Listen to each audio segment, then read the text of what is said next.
Hello there, grumpy old fart here. Let me get a drink of coffee right quick. With the old whistle. I've been playing Advanced Dungeons and Dragons for a long, long time, and I've been running it since 1979.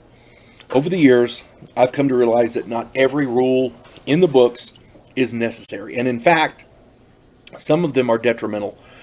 I did a couple of videos. Check out I did 2 videos on initiative. I did initiatives and initiative addendum, and I detail how I do initiatives because I don't do it the way it says in the book. That just my way's better and it's more fun.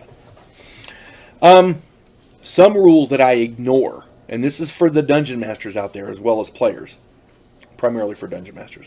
Some of the rules that I ignore. Here we go. And it's not all of them because there's a lot of rules that I ignore. But here's some that I do ignore. Racial minimums and maximums for player characters. I don't like that. There are elves who simply aren't very dexterous. There are dwarves who are not very tough. There's a whole range, a whole gamut of player character abilities. Not every player is going to fit into that little mold. Make your character what you want. And if you roll if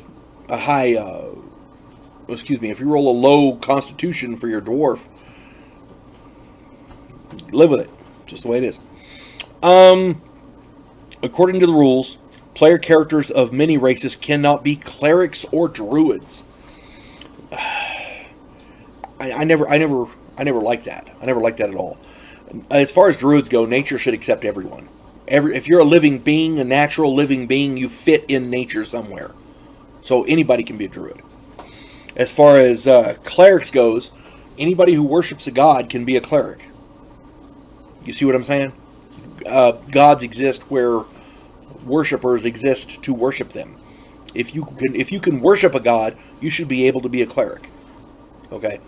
As I understand it, according to the books, many races, all their clerics are all non-player characters. I don't like that. I don't like that at all.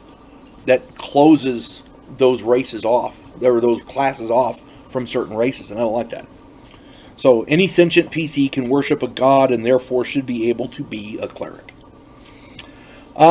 Here's one of my big ones.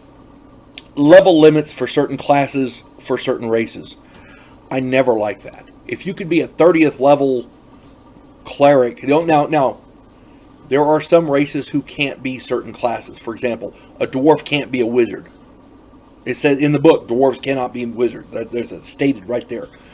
It doesn't say player character dwarves can't be wizards. It says there are no dwarven wizards. Dwarves cannot perform magic. But there is a difference between clerical and wizard magic. Dwarves can be clerics, they cannot be wizards. Okay? Now, what I'm talking about here is level limits. My big argument here is, why is an elf limited to level 11 magic user when a human is unlimited? Elves live a damn long time, and elves by definition are magical. How are they limited to level 11 and humans can be a level 30? You see? There's something wrong with that. I don't like that. I never ever use those. If you're a wizard, if you're an elf and you can make it to 30th level wizard, knock yourself out. Do your thing. Armor class adjustments by weapon type. I have found that it's just confusing to most people, and frankly, it's just not worth the effort. There is a speed factor that sometimes I use, and it depends, and I try to get it, depending on, like, for example, if I have a new group, I'll explain what it means, and if they want to use it, we can use it, but it's up to the group. And what speed factor is every weapon is assigned a speed factor, and because certain weapons are heavier and more cumbersome, they're not as fast as others.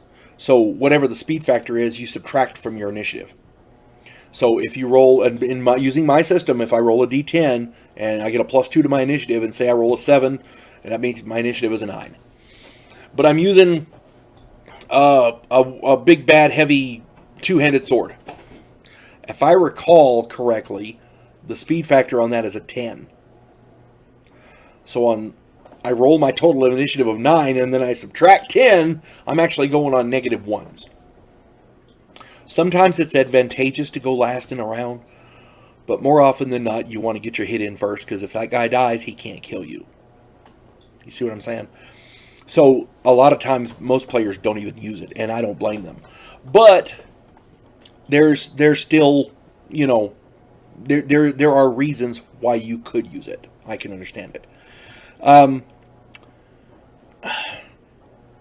I am in favor of the concept of the speed factor, but in reality it makes the initiative process far too complicated, and it bogs down play and dulls the enjoyment for the players. So I try not to use it. If the players want to use it, I will, but I don't force it on them.